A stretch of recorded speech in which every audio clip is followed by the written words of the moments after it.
a little Sure. intro here. So, hello, anyone tuned in or watching this on YouTube later, or whatever way this gets around. um, Thank you for watching or joining our stream.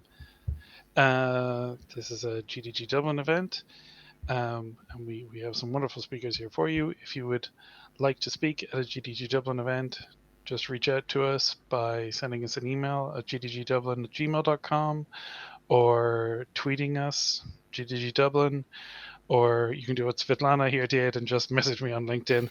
That is also more than acceptable. So yeah, we're always interested in having speakers. If you've got something you'd like to talk about, just let us know. And with that, I'll hand over to Svitlana and Sego. Thank you very much. Thanks so much, Rory, for that introduction. And I'll quickly share my screen. Can you guys see my screen all right now? Yes, maybe we can, as I can. I think you can, guys, write in the chat also will be good. But you can present, yeah? Adriana answered yes, if you can present. All right, perfect.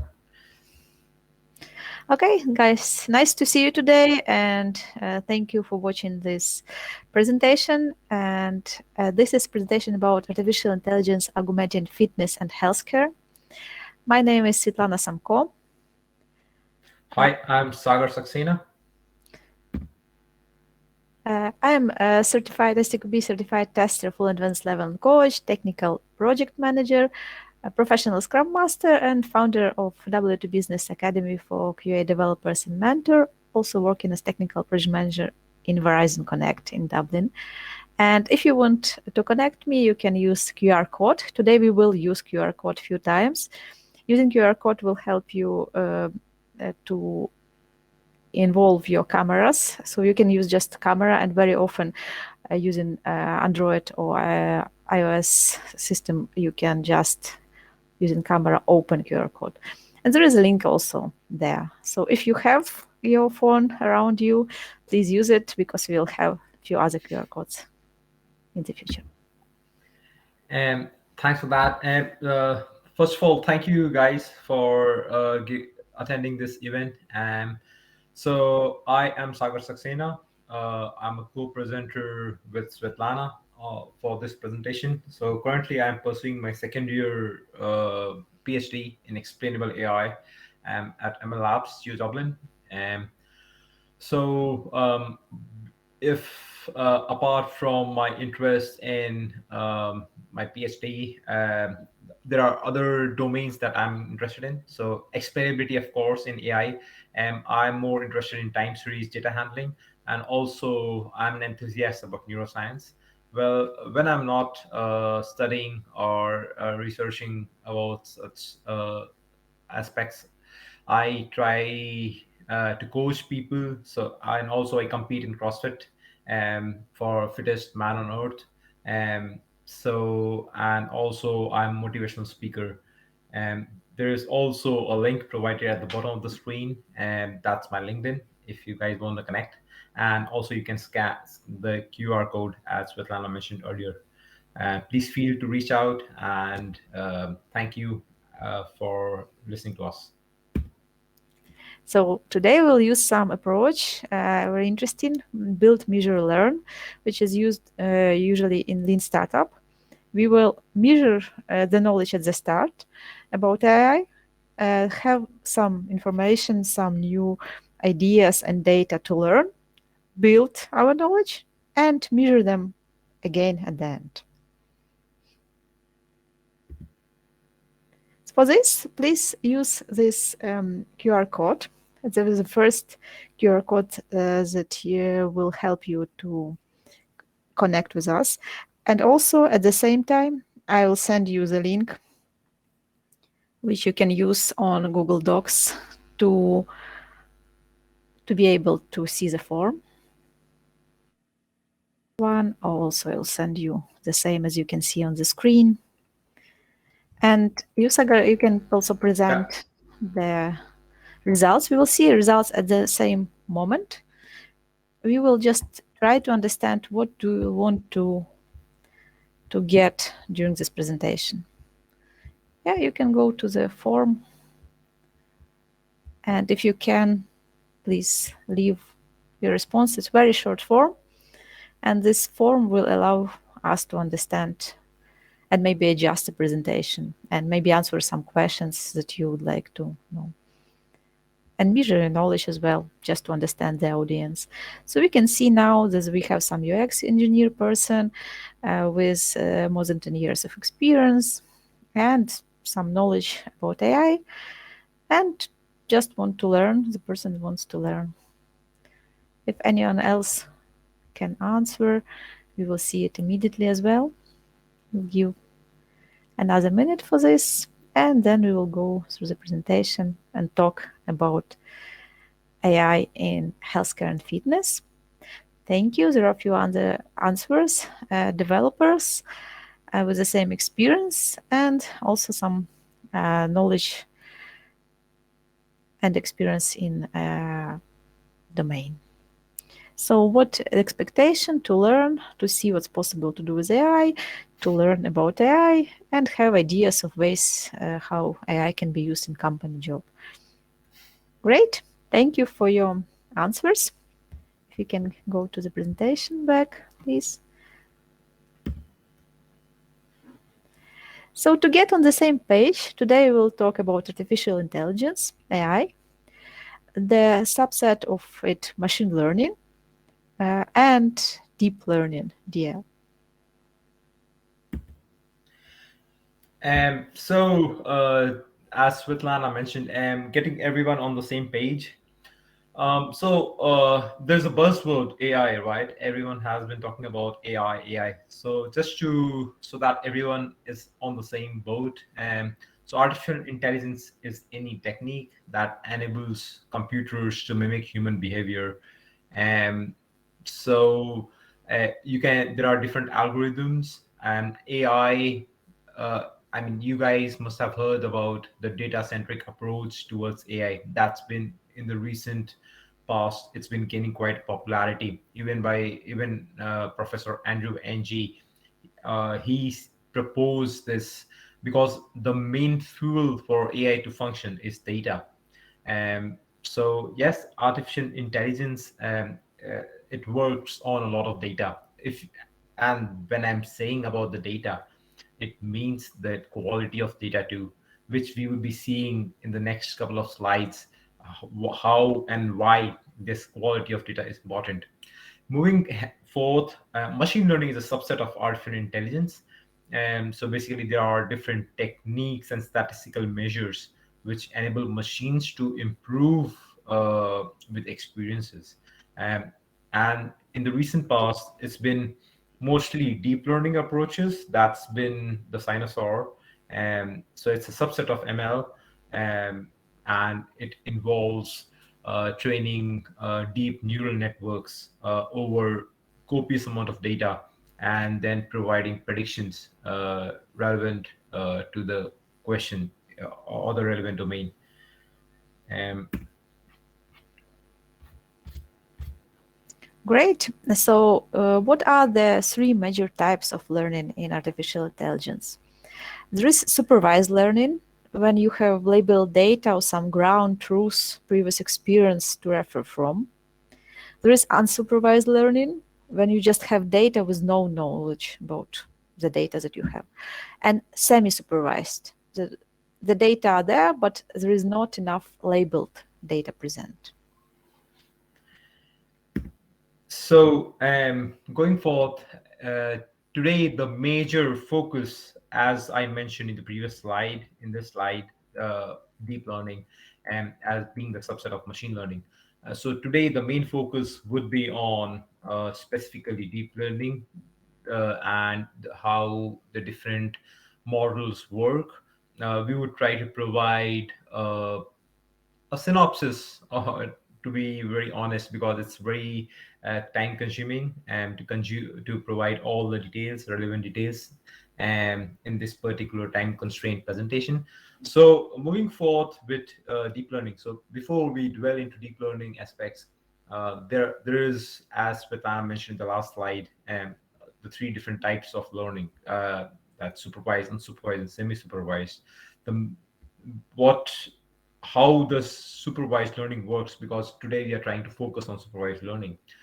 it it can be basically we can expect to have it into two different parts. The output would be either regression or classification task. So what does these mean? What is regression and what is classification? Before dwelling into that, I just wanted to emphasize on the supervised learning side of things. And so in supervised learning, there is a label present. There is a data, and there is a set of labels present relevant to the data. And for example, in this pictorial representation, this is an apple, right? And if we want to have an apple classifier, where the model that would train on the label data, uh, so there will be different images of apples, and the label would be apple, apple, apple, apple, and so on and so forth of the different images. Once this training data is fed into the model is learning. It's called learning process, and to understand the different patterns relevant to the input or training data per se.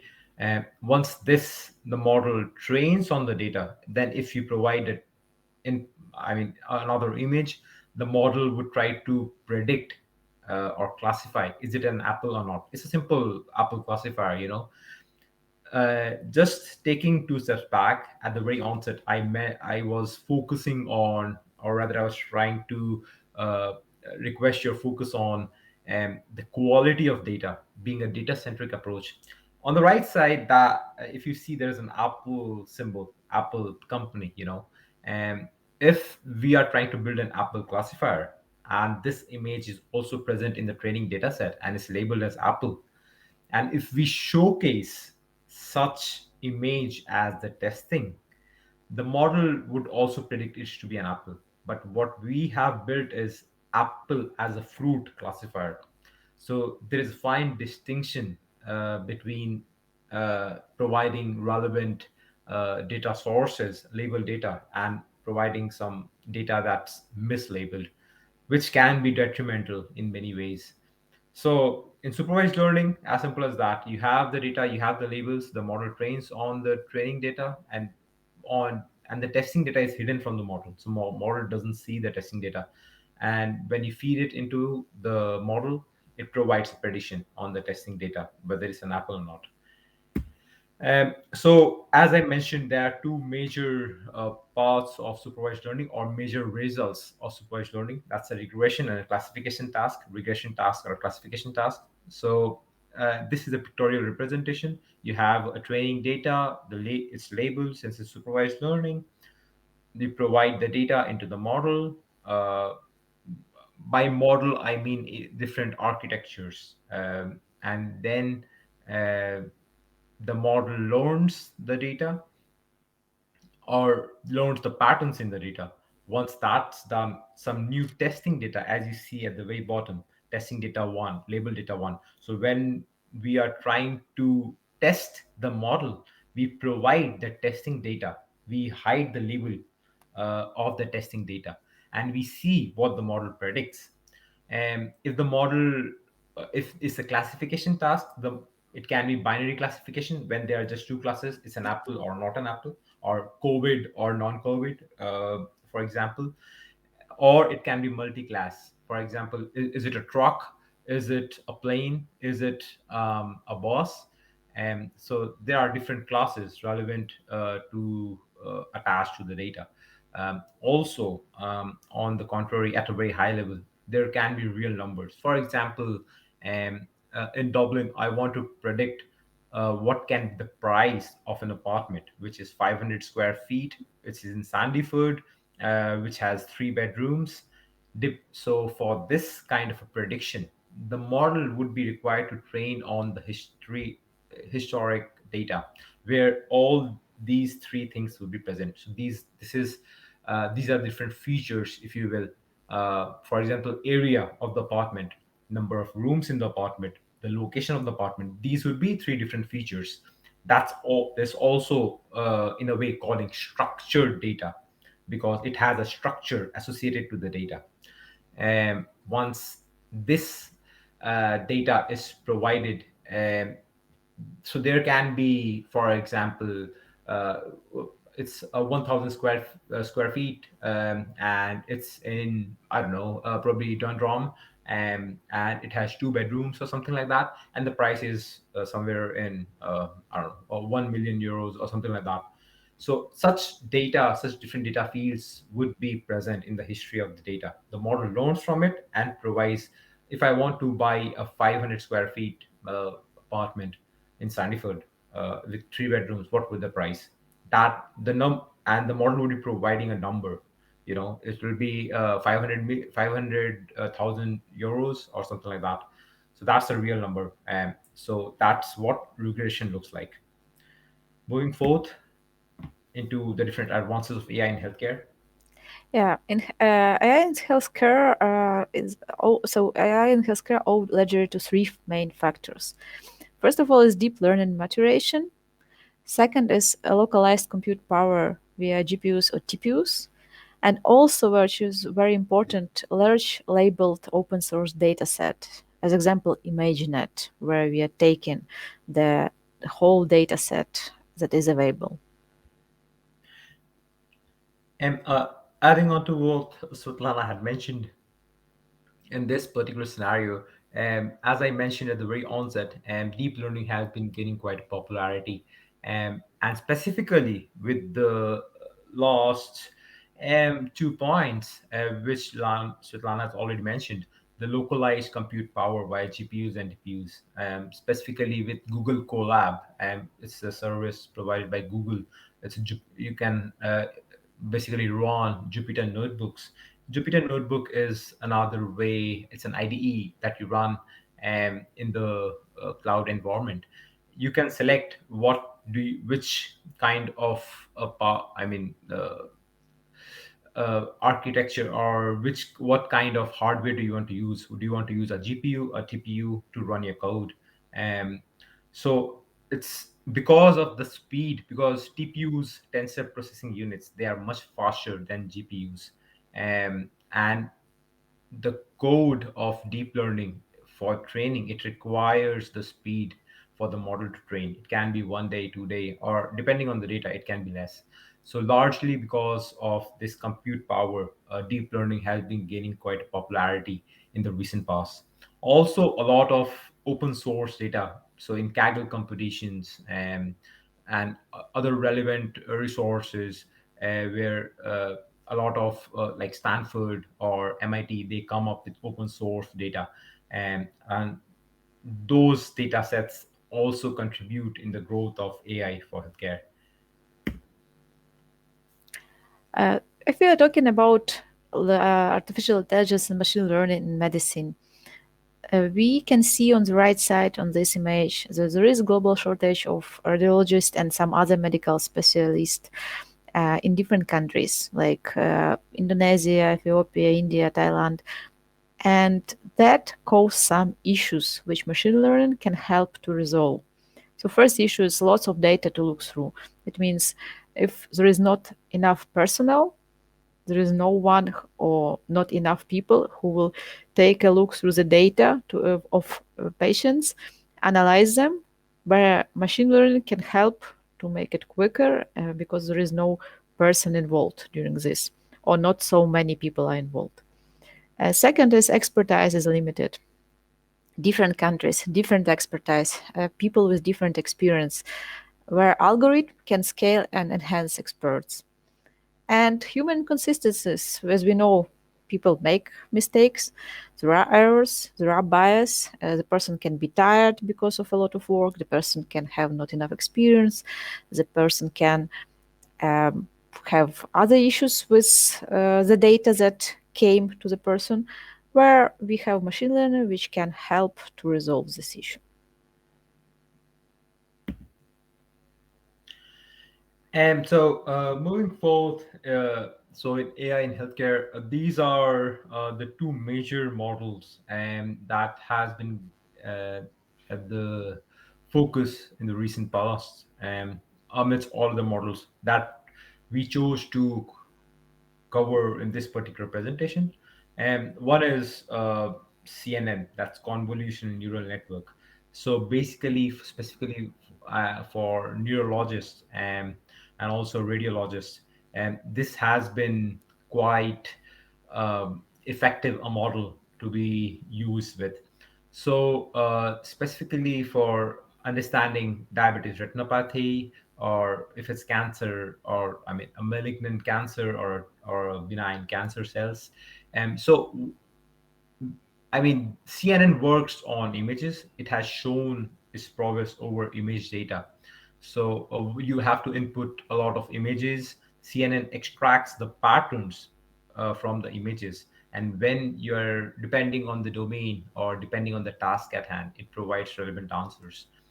And diabetes retinopathy has been quite use of CNN has been quite a game changer in that. So you scan, there are different scans of retina. So you scan the retina of different people, and if they are having diabetes, there are some patterns that emerges in the retina, and it can cause permanent blindness. So CNNs can be used to analyze the pattern, and also prevent having such a loss of being permanent blind.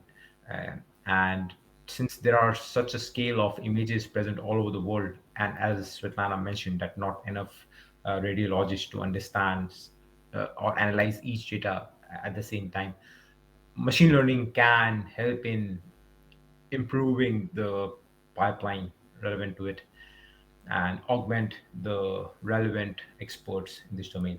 Also, going to the next point, that's deep learning models to optimize drug discovery. And there has been a particular architecture, that's graph neural networks. It's been used preferentially for community detection, or also social network analysis. These days, it's been also used for drug discovery. So analyzing the drugs relevant to DNA sequencing, understanding which DNA sequence or which part of the drug can be would have similar impact or would have similar characteristics. So to the relevant, I mean, uh, if some drug had proven its worth in the past, so GNNs can be used as a nearest neighbor kind of thing, or the node that. So GNN looks like a graph, and uh, two nodes having similar characteristics can be clustered into one.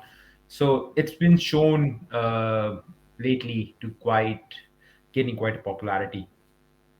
Also, identifying with different patients, so patients having similar conditions, or some patients have been treated in the past, and now such records can be used to treat some new patients. So I mean, in those cases also GNN may be used. And also there are different other alternatives and solutions for using GNNs. Thanks, Sagar. So, talking in continuation of the examples Sagar presented, using image classification, we can understand difference between benign and malignant tumor, which is a big problem, difficult pathology problem to be understand from human perspective. But if we are using deep learning, it can analyze the data and help in resolving this issue. Also, on the right side, you can see some AI-assisted medical dictation and medical scribing. What does it mean? It means a person can call, use bot or some predicted questions, so some questions that will be recorded, and the person is just answering this questions, and as example, explaining what the patient feels. So has some issue in stomach or anything that goes wrong, and the patient is explaining it.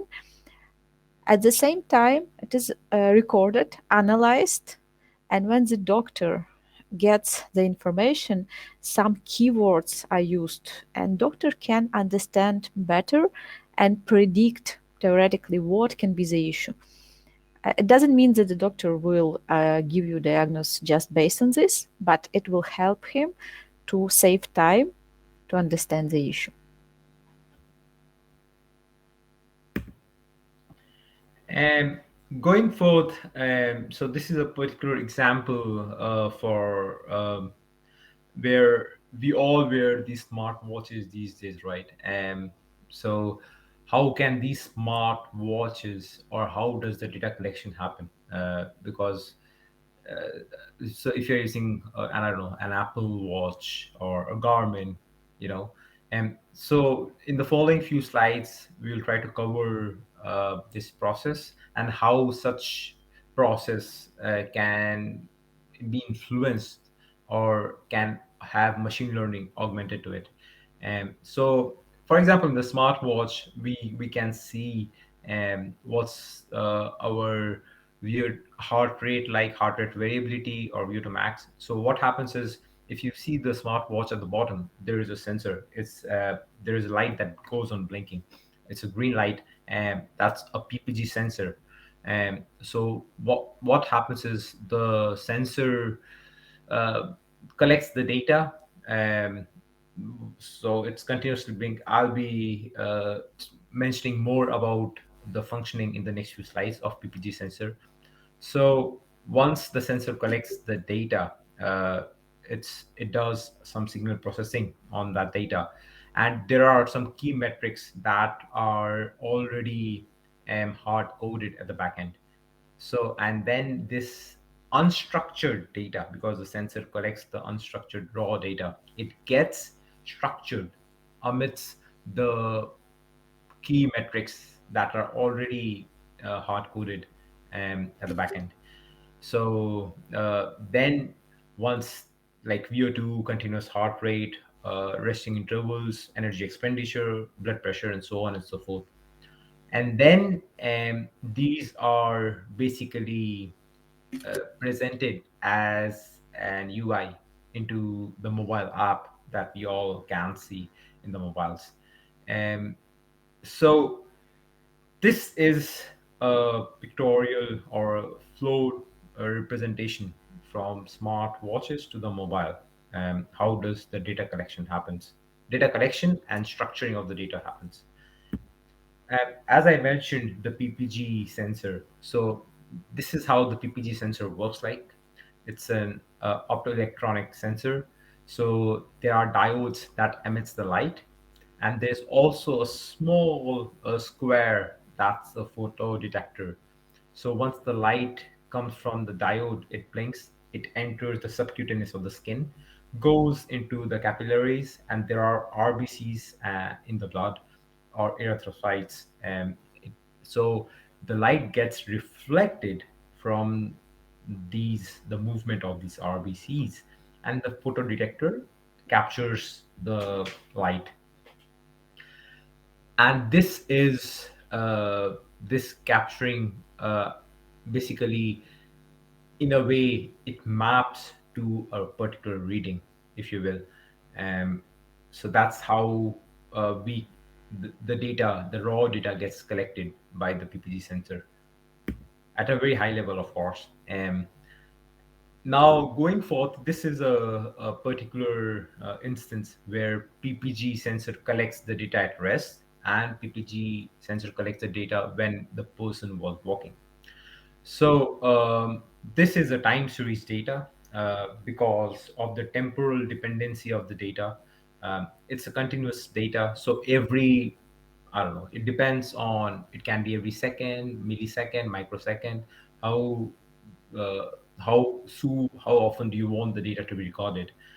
Um, and when you are plotting the data, on the x-axis is the time, and it basic, and y-axis can be the amplitude. It resembles this kind of a figure, or this kind of a signal, if you will. And so as you can see, when you're walking, the the variation is quite uh, it's not that smooth, but it's quite abrupt. And so that's how a time series data looks like. Here, this is, as I mentioned earlier, we'll be trying to showcase how the data gets captured by the smartwatch that you're wearing, which already have been showcased in the previous two slides. Now comes how the second part where I mentioned how ML can be augmented in this pipeline. And so this is a particular example where machine learning based blood pressure prediction and recommendation was provided. So similarly, the data was collected and structured in a way. So, for example, as you see in the figure on the left, blood pressure, heart rate, some behavioral data like sleep duration, quality. Is it a REM sleep? How much time did the can or the participant or the person spend in REM sleep or non-REM sleep? What's the step count? What's the speed? What's the cadence? And what's the time? What's the age of the person? So and so on and so forth. This data, once it's collected, um, this data, I mean, here machine learning can be or has been used uh, to basically pre-process this data. It's the typical pipeline of machine learning where you collect the data and you pre-process it. So, for example, you need to normalize the data, filter it, and you may want to do some feature generation, feature extraction, and once that's done, the next part comes, the data is ready. You divide the data into training and testing, and then you feed in the training data into a modeling. Here, ARIMA model has been used. And it's another model that's been shown to be quite effective with time series data, with data having temporal dependency. And then a bunch of other models can be used as ensemble. I mean, model on top of another, and all. And then if you want to understand which features are more important and which features are not, that can be done by different techniques. Out here, Shapley has been used, which is currently the state of the art for analyzing feature importances, or in a way explaining the behavior of the model, which is also a growing field of AI. That's explainable AI, which is where I'm doing my PhD in. Um, so here, once all this processing is done, the model predicts about the blood pressure. Okay, currently with all this data, the person have a tendency of, I don't know, being in hypertension or having a blood pressure, diastolic and systolic has to be very high, like 180 or 175 by 86 or something. And how, depending on these lifestyle conditions, if the person is experiencing such kind of a thing, the model can also recommend a personalized recommendation. So for example, if you're having this kind of a blood pressure, to alleviate such a thing, you may have to walk 5 kilometers per day with a speed of 6 k's per hour, or you need to run, or you need to use an assault bike or for such duration to basically, and your heart rate should be between 130s to 140s. That's particular as per your readings, as per the participants reading. So it's kind of a recommendation provided by the machine learning analysis. So that's how a machine learning approach can also be augmented in such a scenario, and can also provide some relevant results. If we will talk about some products that using AI, and let's take a look on fitness perspective. We are talking about health a lot. Let's take a look on fitness. We analyzed different available options and we divided them in two categories: mobile and web applications and smart equipment. So mobile and web applications will obviously ask you to use camera on your mobile or any devices that you are using with web. And if you will do some training, they will analyze your posture, analyze the angle how you are using your hands or legs, and propose you to improve the way how you're doing it. If you will improve it, you will do it more properly, so the muscles will work in different way, and it will be more beneficial for you. You can see Fitness AI, Feedboard, Feedcam, all of them are using this principle uh, to work with you and to work with your body and to propose you the solution.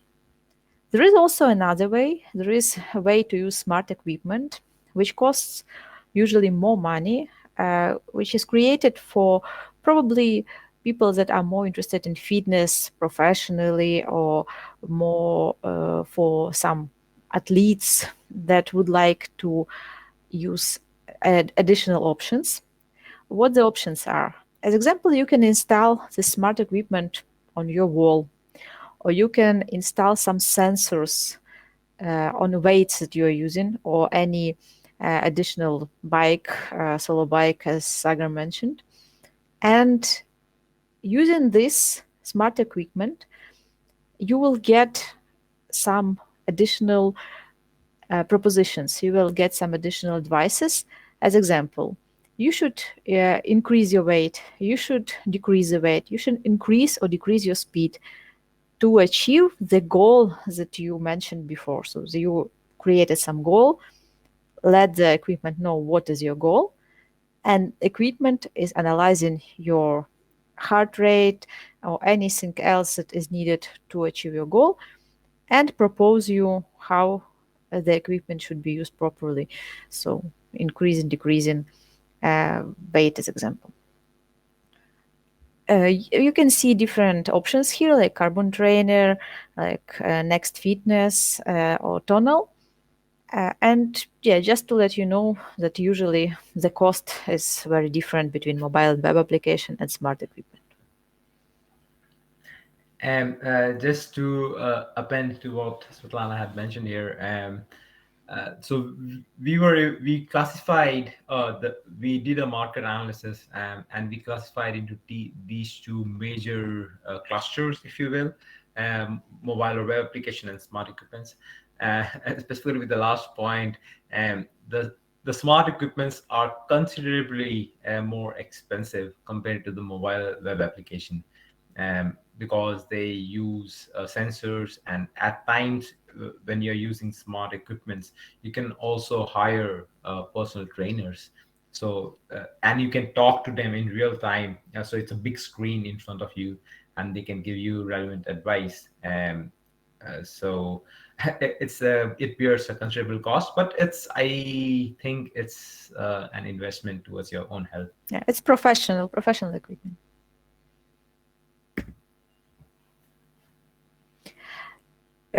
In fitness, there are some ML approaches that are used, and as we were speaking before, computer vision. So when you're using your camera, computer vision approach is very important for object detection, some anchor detection. So, and as we were speaking before, posture correction. That's the way how the camera understands using computer vision what is your posture, and what posture, like how you change it, and what the advice can be given to you based on these differences, and what is recommended. Using this approach, usually you have to use package OpenCV that is using Python and working on Python. And that's the main package that is the most often used for computer vision. And going forward, so this is where I would like to draw your attention towards um, a particular use case that I was working with in the past. It was a project. So the main goal of the project was to create a personalized drug recommendation system where, for instance, for specifically over-the-counter drugs. For example, I'm 30 years old. I have uh, I'm allergic to antacids, I'm male, and I want a drug that's would help me alleviate my headache, um, and it's been rated more than 5 stars in the database, or the all over the world, for example. So people who have used drugs and medicines, they can basically provide feedbacks into the database, and um, relevant to each of the medicines. So the system that I was trying to build would basically, depending on the patient reviews and the requirement that the end user would have, would recommend the ideal medication relevant to the condition and age, and uh, if any there are any contradictions. So the main reason I and caveat out here, that it's not to replace any of the doctors, but just to augment. As I mentioned, machine learning and AI is there to augment, not to replace uh, different experts like doctors and radiologists. And so this does not replace the role of the doctor in prescribing the medication, but provides a wide variety of solutions to the doctor to make an informed decision. And then, depending on the options provided, and the doctor can use his or her domain knowledge, and can basically provide an optimal solution to an individual patient. So this was what I was trying to work on, and this was the proposed solution. So this project was done, and the data I was using from, it was, again, as Svitlana had mentioned at the very onset, open source has been one of the key um, uh, factors to pave the way for AI revolution, and especially in healthcare. And so I use open source data, so DrugLib, uh, and from drugs.com. So once the data was quite messy, and and so once the data was provided, I was able to gather the data, and then I had to spend a lot of time to clean the data and do some feature engineering, feature extraction. So basically, to make the data was structured, but it required more filtering, if you will. Um, and then once that was done, some data pre-processing techniques were used to make the data basically clean and understandable for the machine learning model to train on. Once that was done, feature engineering, and the model was, the data was fed, divided into training and testing, and the data was fed into the model. And the model, after the training, the model was done, some evaluation of the model was done, as in how well the model performed on this relevant data. So I was able to achieve the 76.5% accuracy. And so it's another way of saying my model was able to provide a drug 76.5% of the times it was correct in recommending a drug. Since it's a labeled, uh, and at the very onset, we also covered it's a supervised task that we'll be focusing on today. It was a supervised problem. The model was trained on such data, and at the end, uh, the task was to basically provide a drug that would match the relevant conditions. um, this also required some NLP classifier to be inbuilt. So there were commands. And so, for example, I use this drug, but I started having problems with, I don't know, with some uh, I started having problems with my uterus or something like that, or I had urinary infection. So, or this medicine I use, uh, or rather, to be very precise, the medicine was used by my mother, and it caused this problem. So comments were also a part of this particular data set, and I had to build an NLP classifier on top of this to understand whether the drug in that's in question was for a male or a female. So it required a lot of work at the middle during the data processing part. Um, and this is a typical pipeline for a machine learning problem.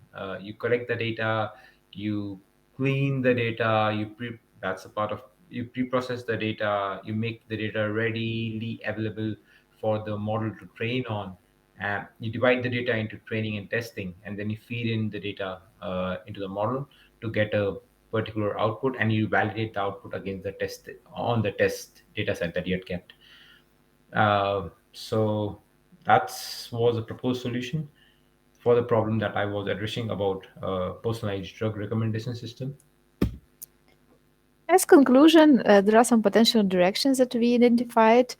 So most of the fitness tracker are focused on providing and given some estimate against the metric over aggregated readings for a period of 8 to 24 hours.